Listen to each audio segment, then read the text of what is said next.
మంచిది. దేవుని ఘనమైన పరిశుద్ధ నామంకే మహిమ కలుగును గాక. దేవుని యొక్క మహాకృపను బట్టి గతకాలం అంతా కూడా దేవుడు కాచి కాపాడి ఆయన రెక్కల కింద దాచి మరొక రోజు ఆయన సందర్భ గడపడానికి ఆయన సమయాన్ని దయచేసాడు. అందులో వచ్చి ప్రార్థన చేసుకుని వాక్య భాగంలో కన్నా స్తోత్రం నాయన మహాపరిశుద్ధమైన దేవ మీకే వందనాలు, స్తోత్రాలు. మహోన్నత మహాగరుడ గొప్పవాడ జీవం గల యేసయ్య మీకే వందనాలు. వాక్యమైన దేవుడు నాయన మీరు మాతో మాట్లాడితే మాకు జ్ఞానం తెలివి వేచిన ప్రభావ మీరు మాతో మాట్లాడి అయా జ్ఞానంతో నింపండి, సహాయం చేసి ప్రభుత్వ వదిలి చేసి మీరు మహిమ పొందండి. ఈ సన్ని తోడుగా నడిపి సహాయం చేయండి తండ్రి. నీకు వందనాలు దేవదేవుడా, నీకు వందనాలు సర్వశక్తి మంత్ర సర్వాధికారి నీకు స్తోత్రాలు చేస్తాం. నీ కృప మీ దయ మా బిరించి ఆత్మాభిషేకం తెలిపి సహాయం చేసి వదిలి చేసి మీరు మహిమ పొందండి. యేసునామములో నడిచిన తండ్రి ఆమేన్. మంచిది. దేవుని ఘనమైన పరిశుద్ధ నామముకి మహిమ కలుగును గాక. వాక్యం వినుచున్న కూర్చున్న మీ అందరికీ కూడా ప్రభువైన యేసుక్రీస్తు నామములో వందనములు శుభములు తెలియజేస్తున్నాను. దేవుని యొక్క మహాకృపను బట్టి గతకాలం అంతా కాచి కాపాడాడు. మొదటి గ్రంథం అయిపోయింది. రెండవ గ్రంథంలో మొదటి అధ్యాయాన్ని నేను ధ్యానం చేసుకున్నాం. మొదటి అధ్యాయంలో అహాబు మరణమైన తర్వాత ఆయన కుమారుడైన అహాబు ఎలా అయితే దేవుణ్ణి వెంబడించుకుంటున్నాడో వీళ్ళందరూ కూడా అర్థం చేసుకునేదల్లా ఒకటే, నా శక్తి సామర్థ్యాలతో రాజునవుతున్నాను లేదా లోక అధికారంతో నేను రాజునవుతాను అనుకుంటున్నారు. కానీ దేవుని యొక్క కృప చేత నేను రాజునయ్యానని చెప్పేసి వాళ్ళలో ఏ ఆశ కానీ ఏ ఆలోచన కానీ లేని పరిస్థితే కనపడతా ఉంది. అందుకే వారు దేవుని వెంబడించిన వారు ఇశ్రాయేల్ ప్రజలు అయినప్పటికీ కూడా, దేవుని యొక్క ప్రత్యేక జనాంగం అయినప్పటికీ కూడా, వారు దేవుడు ఏర్పాటు చేసిన రాజులైనప్పటికీ కూడా వారు దేవుని వైపు తిరగకుండా దేవుని ఆరాధించకుండా వారు ఇక్కడ అహజ్య కిటికీల నుండి పడి మరణమైన పరిస్థితి వచ్చినప్పుడు అప్పుడు ఇక్రోను దేవత దగ్గరికి వెళ్ళి అక్కడ కానీ నేను ఇక్రోను దేవత బయలుబెల్ దగ్గరికి వెళ్ళి నేను బ్రతుకుతానో లేదో ఇలా అడిగి రమ్మన్నాడంట. వెంటనే ఏలియాకు దేవుడు మాట్లాడి వెళ్ళి ఆయన చెప్పు అని చెప్పేసి శిష్యులకు ఎదుర్కొని చెప్పాడు. అది అయింది. ఆ సంఘటన జరిగిన తర్వాత ఎలాంటి మీకు కనబడ్డాడంటే ఆయన తోలుదట్టి ఇది కట్టుకున్నాడయ్యా, నడుపు గొంగలు కట్టుకున్నాడు, ఆయన కనబడ్డాడంటే ఈయన ఏలియానే, ఆయన పిలుచుకురండి అని చెప్పేసి చెప్పాడు. ముందు ఒక 50 మంది వెళ్ళారు, ఆ తర్వాత 50 మంది వెళ్ళారు. మొదటోళ్ళు అహంకారంతోనే గర్వంతోనే, రెండో వారు అహంకారంతో గర్వంతో వెళ్ళారు. దేవుని అగ్ని వచ్చి కాల్ చేసి మూడో వాడు మాత్రం వినయంగా వెళ్ళి, అయ్యా నా ప్రాణం నీకు ప్రియంగా ఉన్నాయి, ముందు ఇద్దరు చంపేసింది, ఇద్దరు కూడా అగ్ని వచ్చి దహించినట్లుగా వాళ్ళ ప్రార్థన చేయదు, దేవుని అగ్ని దిగి వస్తే నేను తాళలేమయ్యా అని చెప్పి మాట్లాడినప్పుడు అలాగే దేవుని ఆత్మ ఇంతో పాటు వెళ్ళు అంది. మనం ఎప్పుడైతే విధేయత చూపిస్తామో దేవుని దగ్గర, దేవుడు కనికరపూరుడు. మన గర్వంతో ఎప్పుడైతే ఉంటామో దేవుని ఆగ్రహాన్ని మనం తట్టుకోలేం. దేవుని కృప ఎంతైతే అంత మనం ఆ విధేయులమై ఉండాల్సిందే తప్ప ఎప్పుడు అహంకార భావం అనేది మనకు కరెక్ట్ కాదు. మూడవడు వచ్చాడు, ఆయన అహంకారంగా లేడు, విధేయతగానే వచ్చాడు. నా ప్రాణం ప్రియంగా ఉన్నట్టు వచ్చి చెప్పాడు. అనగానే రాజుగారి దగ్గరికి వచ్చాడు. రాజుగారు చెప్తాడు, నువ్వు ఆ మంచం మీదే మరణం అవుతావు, నువ్వు మాత్రం మంచం దిగవు అని చెప్పి అన్నాడు. అలాగే ఆయన చచ్చిపోయాడు. అలాగే ఆయన చనిపోయాడు. తర్వాత 2వ అధ్యాయంలో మనం చూసినట్లయితే ఈ 2వ అధ్యాయంలో ఎలీషాని దేవుడు ఏలియాని పిలిచి నువ్వు ఎలీషాని అభిషేకించమన్నాడు. ఎలీషా అక్కడ పొలంలో పనిచేసుకుంటుండగా ఏలియా తన దుప్పటిని ఎలీషా మీద వేసినప్పుడు ఏలియాని వెంబడించడం మొదలు పెట్టాడు. ఆ దుప్పటిలో ఉన్న పరిశుద్ధాత్మ శక్తి, దేవుని యొక్క ఆత్మ ఆ దుప్పటి ఎప్పుడైతే ఆయన తాకిందో వెంటనే ఇక ఏమాత్రం కూడా ఆలస్యం చేయలేదు. తన ఎడ్లను చీల్చి వారికి అందరికి భోజనం పెట్టి మా అమ్మ నన్ను చూసొస్తానని చెప్పి నీకేం నిర్బంధం లేదని చెప్పేసి ఏలియా చెప్పాడు. అలాగే తల్లిదండ్రులు కూడా కావాల్సిన సభను చూసి ఇక దేవుని పనిచేయడానికి ఎలీషా వచ్చాడు. ఎలీషా వచ్చిన తర్వాత ఇక ఎప్పుడు కూడా ఏలియాని విడిచిపెట్టి ఉండిన సందర్భం అనేది ఇక్కడ కనబడిన పరిస్థితులు కనపడతా ఉంటాయి. చూడండి, యెహోవా సుడిగాలి చేత ఏలియాను ఆకాశమునకు ఆరోహం చేయింపక మునుపు కాలమున ఏలియాయు ఎలీషాయు కూడి గిల్గాలకు నిలుచుండగా ఏలియా యెహోవా నన్ను బేతేలుకు పొమ్మని సెలవిచ్చున్నాడు గనుక నీవు దయచేసి ఇక్కడ ఉండమని ఎలీషాతో అనెను. ఎలీషా యెహోవా జీవముతోడు నీ జీవముతోడు నేను నిన్ను విడవనని చెప్పగా వారిద్దరూ బేతేలునకు ప్రయాణం చేసి యెహోవా జీవముతోడు నీ జీవముతోడు నేను నిన్ను విడవను అని చెప్పి, అంటే అంతే, ఎక్కడికి వెళ్ళినా సరే ఇద్దరు కలిసి వెళ్ళారు. అలాగే దేవుని యొక్క ఆత్మ వారు ఇప్పుడు కూడా ఎడబాసిన విధానం అనేది కనపడలేదు. తండ్రి అయిన మా ప్రభు అయిన యేసుక్రీస్తు వారు కూడా తండ్రిని ఏ రోజు కూడా విడిచిపెట్టలేదు. ఎప్పుడు కూడా ప్రతి రాత్రి వాడుకు చొప్పున వెళ్ళి దేవునితో ప్రార్థన చేసి దేవునితో గడిపి వచ్చేవాడు.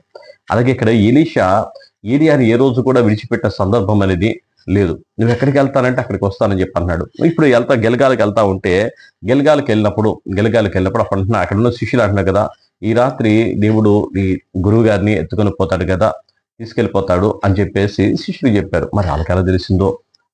అలా చెప్పినప్పుడు వాళ్ళు అంటున్నారు కదా, ఇంకా అయితే ఇప్పుడు నువ్వు ఎక్కడే ఉన్నావు, నీ ఎత్తుకొని పోతాడంటే నాకు తెలుసులే అని చెప్పాను అన్నాడు. మీరు ఏమి మాట్లాడబాకండి, నాకు తెలుసులే అన్నాడు. ఆ తర్వాత రెండోసారి మరలా 4వ వచనంలో పిమ్మట ఏలియా ఎలీషాను, యెహోవా నన్ను ఎరుకోక పొమ్మని సెలవిచ్చున్నాడు గనుక నీవు దయచేసి ఇక్కడ ఉండమని ఎలీషాతో అనగా, అతడు యెహోవా జీవము తోడు, నీ జీవము తోడు, నిన్ను విడవను అనెను. గనుక వారిద్దరూ ఎరుకోకు ప్రయాణం చేసేది. ఎరుకోలో ఉన్న ప్రవక్తల శిష్యులు ఎలీషా యొద్దకు వచ్చి, నేడు యెహోవా నీ యొద్ద నుండి నీ గురువును పరమునకు తీసుకొని పోవునని నీ వెరుగుదువా అని ఎలీషాను అనగా, అతడు నేను ఎరుగుదును, నీ రోరకుండునని చెప్పాను. ఆ పరమును తీసుకుని వెళ్ళిపోతాడని ఆ విషయం ముందుగానే తన శిష్యులకి తెలిసింది. ఆయనకి ఎలీషాకి తెలిసింది, ఏలియాకి తెలిసింది. ఈరోజు నువ్వు ఇక్కడ ఉండు, దేవుడు నన్ను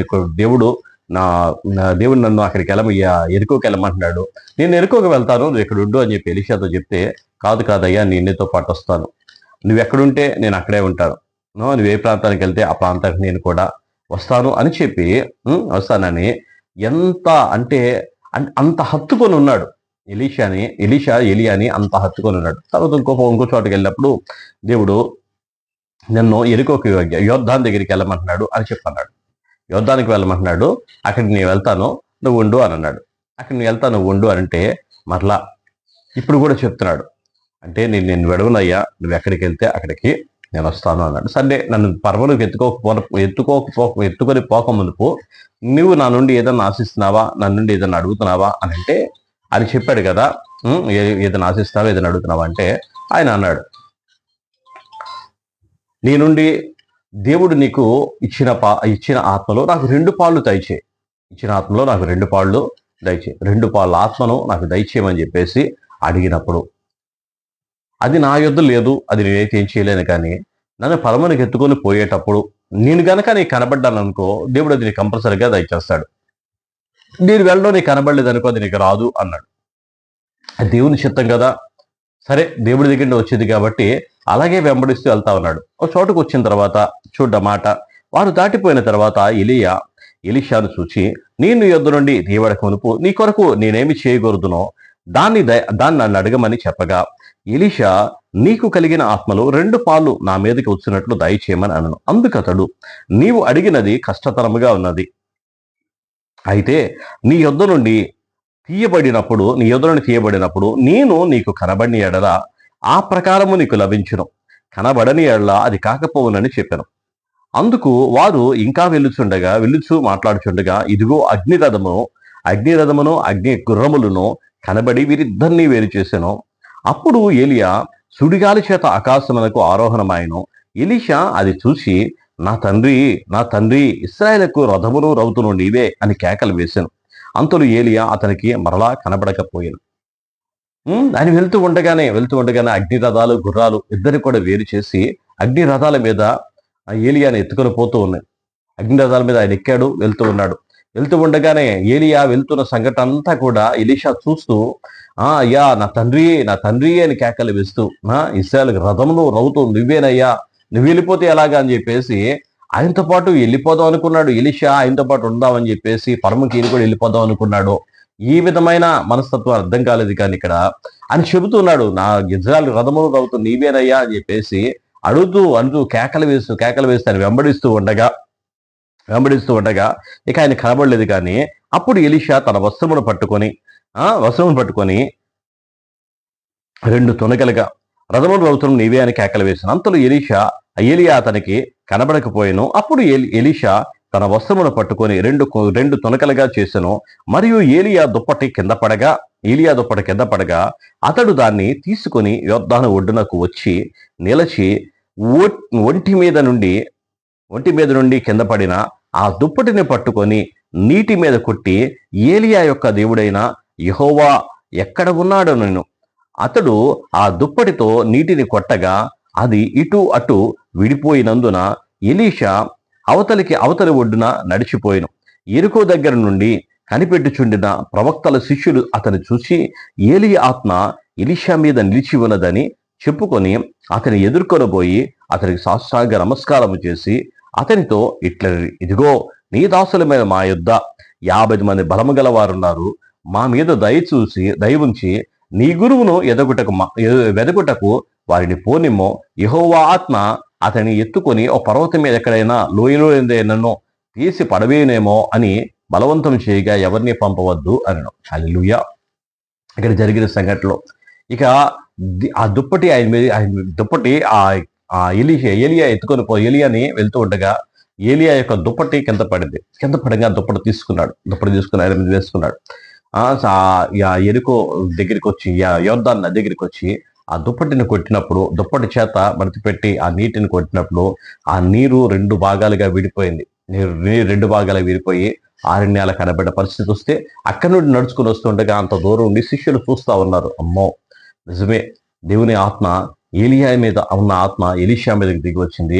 ఏలియా ఎంత గొప్ప కార్యములు చేస్తాడో ఇప్పుడు ఎలీషా కూడా అంత గొప్ప కార్యములు చేసేవాడిగానే ఉన్నాడని చెప్పేసి ఆ శిష్యులందరూ కూడా అప్పటి వరకు కూడా ఆయన్ని ఆగు ఆగు ఆగు అని చెప్పేసి ఆయన ఎగతాళి చేసిన వారు ఇప్పుడు ఈరోజు దేవుని ఆత్మ ఆయన మీదకి వచ్చి ఉండగా అది చూసి అది గ్రహించి ఆయన వెంబడిస్తూ అన్నాడు, నా దగ్గర 50 మంది శిష్యులు ఉన్నారు, బలమైన వారు ఉన్నారు, వారు మీతో పాటు ఉంటారు అని చెప్పి మేమందరం కూడా ఏలియాని అగ్నిరథముల చేత దేవుని ఆత్మ ఎత్తుకొని వెళ్ళింది కదా, దేవుని ఆత్మ ఎత్తుకొని వెళ్ళిన తర్వాత ఎక్కడైనా సరే ఆయన్ని వదిలిపెట్టిందేమో, ఎక్కడైనా ఆయన విడిచిపెట్టిందేమో అని చెప్పి ఆ లోయల్లోనూ కొండల్లో వెతుకుతాము అని చెప్పేసి వెళ్తున్నారు.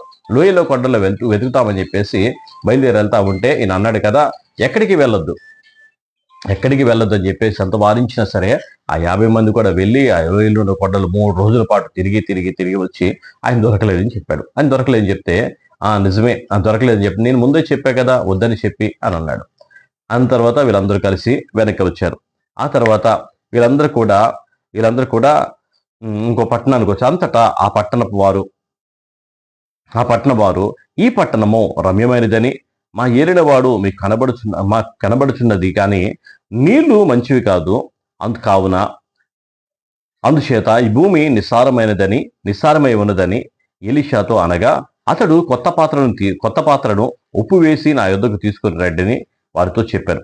వారు దాన్ని తీసుకొని రాగా అతడు ఆ నీటి ఓట యొద్దకు పోయి అందులో ఉప్పు వేసి యెహోవా సెలవిచ్చినదేమనగా ఈ నీటిని నేను బాగు చేసి ఉన్నాను గనుక ఇక దీని వలన మరణం కలగకపోవును, భూమియు నిస్సారముగా ఉండదు అనను. కాబట్టి నీటి వరకు ఎలీషా చెప్పిన మాట ఆ నీరు మంచిదై ఉన్నది. ఆ నీరు ఎక్కడిదంటే ఎరుకోలోది.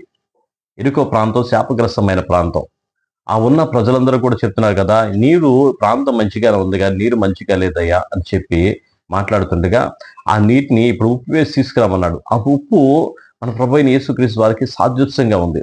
ఆ ఉప్పు వేసిన నీటిని ఇప్పుడు నీటిలో పోయిగానే అదంతా కూడా ఇప్పుడు ఏమైందంటే ఉప్పు వేసిన నీటిని పోయిగానే ఆ నీరు నిస్సారం, అసలు మంచి నిస్సారంగా ఉన్నది, సారము కలిగిన దానిలా అయింది. మంచి నీరు అయింది, నేల కూడా మంచిదైంది. ఇప్పుడు వెళ్ళండి మీరు, ఇదంతా కూడా సారవంతమైందని చెప్పినప్పుడు అదంతా కూడా సారవంతమైంది.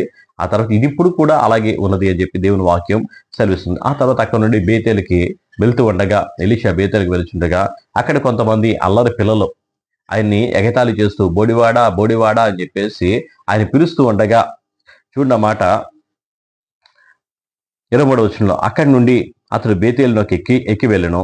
అతడు త్రోవలో పోచుండగా బాలురు పట్టణంలో ఉండి వచ్చి బోడివాడా ఎక్కిరమ్మని అతని అపహాస్యం చేయగా అతడు వెనుకకు తిరిగి వారిని చూచి యెహోవా నామమును బట్టి వారు శపించెను. అప్పుడు 6 ఎలుగుబంట్లు అడవిలో ఉండి వచ్చి వారిలో 42 బాలులను చీల్చివేసెను.